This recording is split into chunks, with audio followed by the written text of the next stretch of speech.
ঢাকা মেডিকেলে শরীফ ওসমান হাদীকে দেখার জন্য জাতীয়তাবাদী ছাত্র দলের কেন্দ্রীয় সভাপতি রাকিবুল ইসলাম রাকিব তিনি কিন্তু এই মুহূর্তে ঢাকা মেডিকেলে এসেছেন শরীফ ওসমান হাদীকে দেখার জন্য। এবং ঠিক কিছুক্ষণ আগে আমরা দেখেছি যে বিএনপির সিনিয়র নেতা মির্জা আব্বাস তিনিও কিন্তু এসেছেন এবং ঢাকা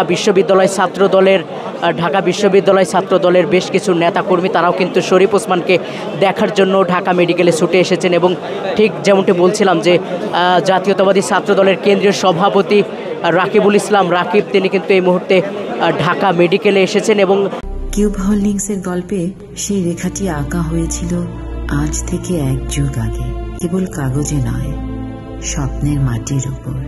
শব্দ নয়, কেবল নকশাই আমাদের ভাষা। Cube holdings limited. আমরা আরও দেখছি যে ছাত্র দলের কেন্দ্রীয় সাধারণ সম্পাদক নাসির উদ্দিন নাসির তিনিও কিন্তু শরীফ ওসমান হাদীকে দেখার জন্য ছুটে এসেছেন ঢাকা মেডিকেলে। এই মুহূর্তে ঢাকা মেডিকেলে মৃত্যুর সাথে পাঞ্জা লড়ছেন শরীফ ওসমান হাদী।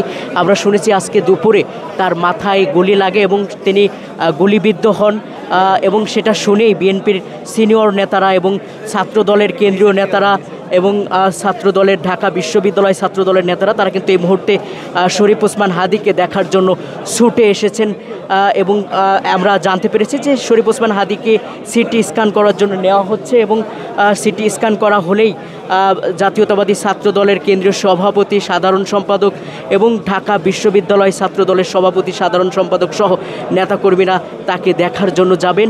দর্শক, সরাসরি ছিলাম ঢাকা মেডিকেল থেকে এবং ঠিক সেই ঢাকা মেডিকেলে শরীফ ওসমান হাদীর গুলিবিদ্ধ হয়েছে এটা শুনেই কিন্তু বিএনপির সিনিয়র নেতারা এবং ছাত্র দলের কেন্দ্রীয় সভাপতি সাধারণ সম্পাদক ঢাকা বিশ্ববিদ্যালয় ছাত্র দলের সভাপতি সাধারণ সম্পাদক সহ কেন্দ্রীয় সিনিয়র নেতারা এবং ঢাকা বিশ্ববিদ্যালয় ছাত্র দলের সিনিয়র নেতারা তারা কিন্তু এই মুহূর্তে ঢাকা মেডিকেলে ছুটে এসেছেন এবং কিছুক্ষণের ভিতরেই সিটি স্ক্যান করা হবে শরীফ ওসমান হাদীকে। এবং সিটি স্ক্যান করার পরে বিএনপি এবং ছাত্র দলের নেতাকর্মীরা তারা কিন্তু শরীফ ওসমান হাদীকে দেখার জন্য যাবেন। দর্শক, সরাসরি আছি ঢাকা মেডিকেল থেকে।